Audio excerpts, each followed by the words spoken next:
اعوذ باللہ من الشیطان الرجیم بسم اللہ الرحمن الرحیم الحمد للہ رب العالمین والصلاة والسلام علی اشرف الانبیاء والمرسلین وخاتم النبیین سیدنا و مولانا ابی القاسم محمد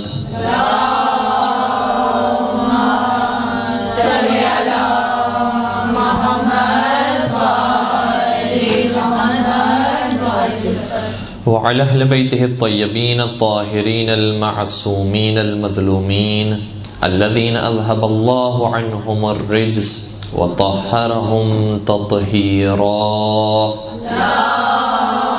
اللهم صل على محمد وآل محمد ولعنة الله على أعدائهم أجمعين. اما بعد فقد قال الله تبارك وتعالى في محكم كتابه المجيد وفرقانه الحكيم بسم الله الرحمن الرحيم فهل عسيتم إن توليتم أن تفسدوا في الأرض وتقطعوا أرحامكم أولئك الذين لعنهم الله وَأَصَمَّهُمْ وَأَعْمَى أَبْصَارَهُمْ. درود پڑھ دیجئے محمد و آل محمد پر. اللہم صلی علی محمد و آل محمد. قرآن کریم کی جس آیت کا بھی آپ کی خدمت بیان کرنے کا شرف حاصل کیا، سورہ محمد کی سورہ نمبر 47 آیت نمبر 22 اور 23. ارشاد ہوتا ہے کہ فَهَلْ عَسَيْتُمْ إِن تَوَلَّيْتُمْ، کیا تم یہ بات بعید سمجھ رہے ہو کہ ان تولیتم، اگر تمہیں حکومت دے دی جائے. قرآن کریم کا یہ خطاب منافقوں سے ہے کہ اگر اے منافقوں، کیا تم یہ بات بعید سمجھ رہے ہو، عجب سمجھ رہے ہو کہ اگر تمہیں حکومت دے دی جائے تو ان تفسدوا فی الارض، تم زمین میں فساد قائم کرو گے، وَتُقَطِّعُوا أَرْحَامَكُمْ، اپنے رشتہ داروں کو چھوڑ دو گے اور ان سے قطع تعلق کرو گے. تو یاد رکھو اولئک الذین لعنہم اللہ، یہی وہ افراد ہیں کہ جن پر اللہ کی لعنت ہے. وَأَصَمَّهُمْ، اور خدا نے ان کے کانوں کو بہرا کر دیا ہے. وَأَعْمَى أَبْصَارَهُمْ، اور ان کی آنکھوں کو اندھا کر دیا ہے. یہ آیت ایک طرف سے منافقوں کے بارے میں آئی ہے کہ اگر منافقوں کو حکومت دے دی جائے تو یہ انجام ہوگا. دوسری طرف سے ایک اور آیت ہے جس میں مومنوں کی حکومت کا تذکرہ کیا گیا ہے.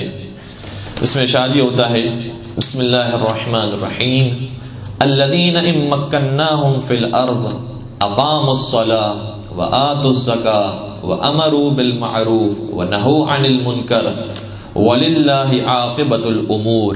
سورہ حج کی آیت نمبر 41. ارشاد ہوتا ہے مومنین کے بارے میں کہ اگر مومنین کو زمین میں حکمرانی دے دی جائے اور مستقر کر دیا جائے، ان مکناہم فی الارض، تو وہ کیا کریں گے؟ اقاموا الصلاۃ، نماز کو قائم کریں گے. وہاں پر وہ منافقین کیا کر رہے تھے؟ فساد قائم کرنے والے تھے. یہ اگر حکومت میں آ گئے تو نماز کو قائم کریں گے.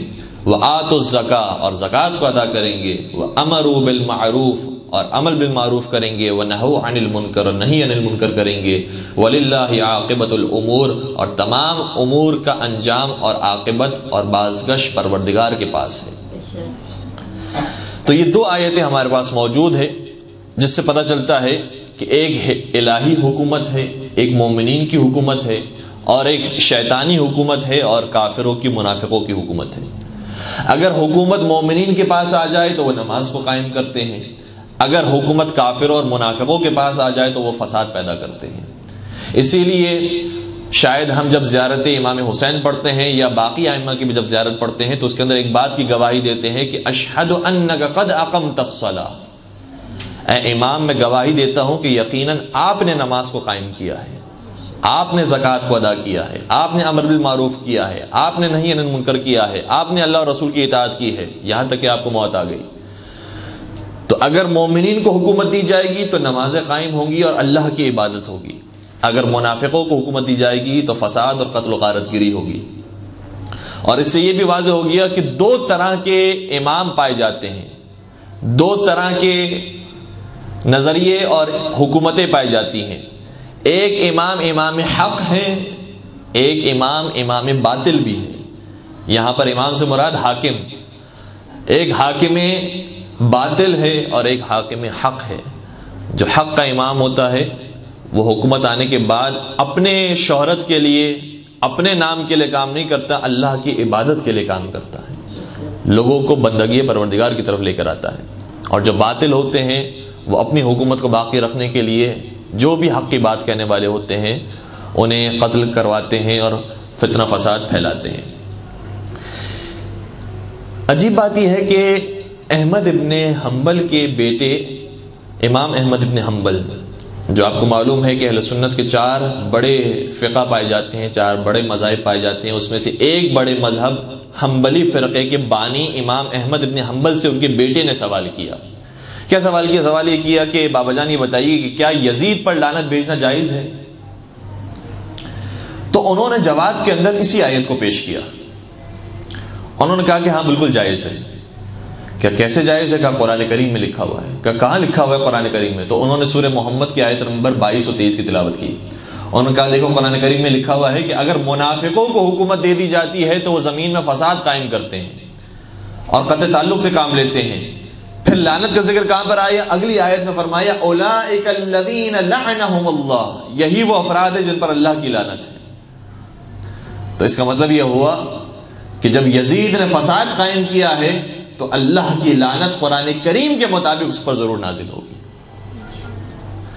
یہ احمد ابن حنبل کا نظریہ ہے، اور احمد ابن حنبل نے ہمارے لیے بات اور بھی آسان کر دی کہ اس کا مطلب یہ ہوا کہ صرف یزید کے اوپر لعنت نازل نہیں ہوگی، جس نے حکومت لی ہے اور فساد قائم کیا ہے ان پر بھی لعنتیں نازل ہوں گی۔ درود پڑھ دیجئے محمد و آل محمد۔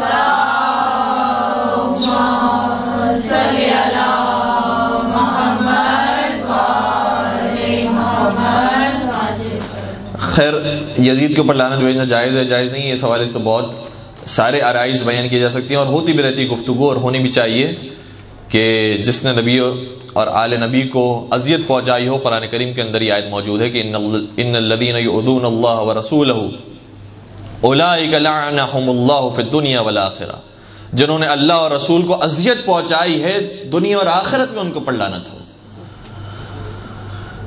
اور نبی اکرم نے مولا حسین کے بارے میں فرمایا ہے، جو اہل سنت کتاب کے اندر موجود ہے کہ حسین منی و انا منہ، یا حسین منی و انا من حسین، حسین مجھ سے ہے میں حسین سے ہوں، جس نے حسین کو اذیت پہنچائی ہے اس سے مجھے اذیت پہنچائی ہے۔ تو قرآن کریم یہ کہہ رہا ہے کہ اگر تم نے رسول کو اذیت پہنچائی تو دنیا اور آخرت کی لعنت تم پر نازل ہو۔ مولا حسین کے کچھ فضائل ایسے ہیں احادیث کے اندر۔ اب ہماری بات قرآن کریم سے احادیث کی طرف منتقل ہو گئی۔ احادیث کے اندر بھی دیکھا جائے تو بہت بڑی تعداد کے اندر خود اہل سنت کتابوں کے اندر روایتیں موجود ہیں کہ مولا حسین کے کیا کیا فضائل نبی اکرم نے بیان کیے تھے۔ اچھا، کچھ روایتیں ہمارے یہاں بہت معروف ہیں، لہٰذا میں اس کی بہت زیادہ وضاحت اور تفصیل میں نہیں جا رہا کہ یہی ایک مثلا روایت ہے حسین منی وانا منہ۔ اچھا، روایت یہاں پر آ کے رکتی نہیں ہے، روایت کا آگے کا جملہ یہ ہے کہ احب اللہ من احب حسینا، کہ جو حسین سے محبت رکھتا ہے اللہ اس سے محبت رکھتا ہے۔ جو ہر بات میں شرک شرک کہتے رہتے ہیں اور بدعت بدعت کہتے رہتے ہیں کہ صرف اللہ سے محبت ہونی چاہیے اور کسی سے محبت نہیں ہونی چاہیے، تو انہی کی کتابوں کے اندر یہ بات لکھی ہے، صحیح بخاری کے اندر یہ روایت موجود ہے کہ نبی اکرم نے شاہ فرمایا کہ جو حسین سے محبت کرتا ہے اللہ اس سے محبت کرتا ہے۔ تو حسین سے محبت کرنا شرک نہیں ہے، عین توحید ہے، کیونکہ جو خدا کے بھیجے ہوئے نمائندے ہوں ان سے محبت کرنا گویا خدا سے محبت کرنا۔ تو یہ روایت صحیح بخاری کے اندر بھی موجود ہے، صحیح ترمذی کے اندر بھی موجود ہے۔ اس کے علاوہ ایک اور روایت جو صحیح ترمذی کے اندر آئی ہے وہ یہ ہے کہ الحسن والحسین سیدہ شباب اہل الجنہ، امام حسن امام حسین جوانان جنت کے سردار ہیں۔ اچھا، یہ روایت بھی ہمارے ہاں کبھی کبھار آدھی پیش کی جاتی ہے، اس کے بعد ایک اور جملہ بھی موجود ہے۔ وہ کون سا جملہ ہے؟ وہ بھی اہل سنت کتاب کے اندر ذکر ہوا ہے، سنن ابن ماجہ کے اندر، اور ظاہراً ایک اور کتاب مستدرک علی الصحیحین میں حاکم نشاپوری نے بھی لکھا کہ نبی اکرم نے صرف یہ نہیں فرمایا الحسن والحسین سیدہ شباب اہل الجنہ، بلکہ آگے فرمایا وَأَبُوهُمَا خَيْرٌ مِّنْهُمَا، کہ حسن و حسین جوانان جنت کے سردار ہیں، لیکن جو ان دونوں کے باپ ہیں وہ ان سے بھی بہتر ہیں۔ تو جو مولا کی فضیلت کو چھپانے والے ہیں انہوں نے صرف آدھی روایت کو بیان کیا ہے کہ حسن و حسین سے محبت کریں، اور بعض لوگ امام حسن امام حسین سے تو محبت کر لیتے ہیں لیکن مولا علی سے محبت نہیں کرتے۔ مولا علی سے محبت کرنا حسن و حسین سے محبت کرنے سے زیادہ افضل ہے۔ تو یہ ہے پوری روایت۔ اس کے علاوہ اور بھی کئی ساری روایتیں ہیں۔ اچھا، کچھ ایسی احادیث ہیں اور کچھ ایسے فضائل مولا حسین کے جس میں مولا حسین پنجتن پاک کے ساتھ شریک ہیں۔ توجہ رکھیے گا، فضائل کی ایک قسم وہ ہے کہ جس میں مولا حسین پنجتن پاک کے ساتھ شریک ہے۔ فضائل کی دوسری قسم وہ ہے کہ جس کے اندر مولا حسین مولا حسن کے ساتھ شریک ہیں، امام حسن امام حسین کے ساتھ مشترک فضائل ہیں۔ لیکن کچھ فضائل ایسے ہیں جو صرف اور صرف مولا حسین کے ہیں، مولا حسین کا نام لے کر بیان ہوئے ہیں، یہ مولا حسین کے فضائل ہیں۔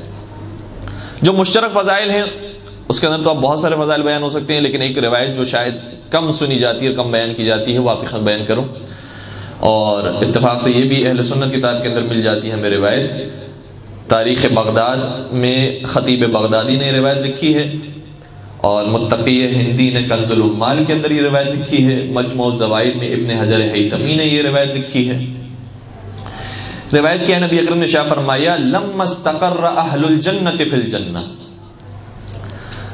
جب قیامت کے میدان ہوگا اور جنت میں جانے والے جنت میں چلے جائیں گے، قالت الجنت یا ربی الیس وعدتنی ان تزیننی برکنین من ارکانک، جنت انتظار کرتے رہے گی کہ سارے جنتی جب داخل ہوگا جنت کے اندر کسی چیز کا انتظار کر رہی ہے جنت۔ کیا انتظار ہی کر رہی ہے، پروردگار کیا تو نے مجھ سے وعدہ نہیں کیا تھا کہ تو مجھے زینت بخشے گا اپنے ارکان میں سے دو اہم رکنوں کے ذریعے؟ کچھ ارکان تیرے پاس موجود ہیں، ان میں سے دو رکنوں کے ذریعے تو مجھے زینت ضرور بخشے گا، تو نے یہ وعدہ کیا تھا، لیکن میں انتظار کرتی رہی یہاں تک کہ کوئی ایسا مجھے رکن نظر نہیں آیا۔ خدا کی طرف سے آواز آئے گی الم ازینک بالحسن والحسین، کیا حسن و حسین کے داخل ہونے کے بعد میں نے تجھے مزین نہیں کر دیا؟ تو جو جنت کی بھی زینت بننے کے لائق ہے اس کا نام ہے حسن و حسین۔ تو پھر روایت کا جملہ یہ ہے، نبی اکرم نے شاہ فرمایا فماست الجنت میسا کما تمیس العروس، تو جنت کے چہرے پر ایسی مسکراہٹ آئے گی کہ جیسے دلہن کے چہرے پر آتی ہے۔ تو امام حسن و امام حسین کی کچھ فضائل ایسے ہیں جو مشترک ہیں، جنت کی زینت ہیں۔ اب تک تو ہمیں یہ نہیں پتا چلا کہ جنتی ہیں یا نہیں ہیں، جنت کی زینت کہاں بننے کے لائق ہوں گے؟ تو امام حسن امام حسین جنت کی زینت ہیں، اور صرف جنت کی زینت نہیں ہے۔ ایک اور روایت آپ کے خیال بیان کروں جو ابی ابن کعب کے ذریعے ہم تک پہنچی ہے، اور یہ بھی اہل سنت کتاب کے اندر موجود ہے۔ ابی ابن کعب قاریان قرآن میں سے ایک بہت بڑا نام، مفسران قرآن میں سے ایک بہت بڑا نام، نبی اکرم کی خدمت میں آتے ہیں، نبی اکرم کی خدمت میں آئے، دیکھا کہ حسین ابن علی داخل ہوئے۔ جب مولا حسین تشریف لائے تو پیغمبر نے مولا حسین کو مخاطب ہو کر کہا مرحبا بک یا زین السماوات والارض، اے زمین و آسمان کی زینت، تجھ پر مرحبا ہو، تجھے سلام ہو۔ تو ابی ابن کعب حیرانگی سے سوال کرتے ہیں کہ یا رسول اللہ، کیا آپ کے علاوہ بھی کوئی زمین و آسمان کی زینت بن سکتا ہے؟ آپ جب موجود ہیں تو آپ کے علاوہ کون ایسا ہوگا جو زمین و آسمان کی زینت بننے کا قابل ہو؟ تو نبی اکرم نے شاہ فرمایا تم حسین کو جانتے نہیں ہو، حسین کے فضائل زمین والوں سے زیادہ آسمان والے جانتے ہیں۔ اور عرش کے ایک گوشے میں یہ لکھا ہے کہ ان الحسین مصباح الہدی و سفینۃ النجاۃ، کہ حسین ہدایت کا چراغ ہے، حسین نجات کی کشتی ہے۔ تو حسین ابن علی وہ ہیں کہ جو جنت کی بھی زینت بننے کے لائق ہیں، زمین و آسمان کی زینت بننے کے لائق ہیں۔ اور پھر بہت سارے فضائل، اور جو یہاں پر فضائل کو دیکھنا چاہیں، چونکہ میرے سامنے جو مجمع موجود ہے وہ صاحبان علم کا ہے، اہل علم کا ہے، اہل مطالعہ کا ہے۔ ایک بہت اچھی کتاب ہمارے ایک عالم دین نے لکھی جس کا نام ہے فضائل الخمسہ من الصحاح الستہ۔ اس کا مطلب یہ ہے کہ پنجتن پاک کے فضائل صحاح ستہ میں سے تو اہل سنت کتابوں کو انہوں نے اچھی طریقے سے ٹٹولا ہے، اور جہاں جہاں انہیں پنجتن پاک کے فضائل نظر آئے ہیں، دستہ بندی کرنے کے بعد، بہت خوبصورت فہرست بنانے کے بعد اسے اپنی کتاب میں جگہ دی ہے. جس عالم دین کی کتاب ہے ان کا نام ہے علامہ فیروز آبادی. عربی زبان میں کتاب موجود ہے، فارسی زبان میں اس کا ترجمہ بھی ہو چکا ہے، ظاہراً ہو سکتا ہے کہ اردو میں بھی اس کا ترجمہ ہو چکا ہو. تو بہترین کتاب ہے. اس کتاب کے اندر اہل سنت کتابوں کے اندر جو ریفرنسز پائے جاتے ہیں اور جو باتیں موجود ہیں پنجتن پاک کے بارے میں، وہ اس کتاب میں ذکر کی ہیں. تو باتیں بہت ساری ہو سکتی تھی مولا حسین کے حوالے سے کہ احادیث میں کیا کیا بیان ہوا ہے اہل سنت کتابوں کے اندر.